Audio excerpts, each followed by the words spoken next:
একবার দম্পতি বিয়েবাড়ি থেকে শীতের রাতে গাড়ি করে ফিরছিল। বিয়েবাড়ি থেকে তাদেরকে একটা সুন্দর কম্বল গিফট হিসেবে দিয়েছিল। স্বামীটি যখন গাড়ি চালিয়ে আসছিল তখন রাস্তার পাশে এক ভিক্ষুককে দেখে দাঁড়িয়ে গেল। তখন তার স্ত্রী তাকে বলে, তুমি গাড়ি থামালে কেন?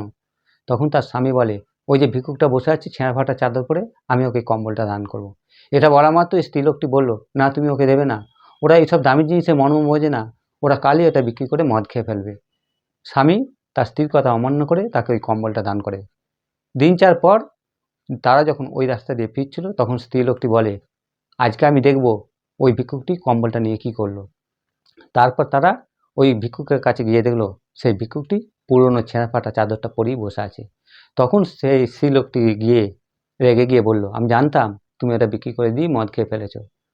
তখন সেই ভিক্ষুকটি রাস্তার অপর প্রান্তে বসে থাকা এক স্ত্রীলোককে দেখে বলে, ও হচ্ছে বিকলাঙ্গ মানুষ, শীতে ওর কোনো চাদর ছিল না, শীতেও কাঁপছিল, তাই আমি ওকে দিয়ে দিয়েছি, আমার থেকে ওর চাদরটা বেশি প্রয়োজন ছিল।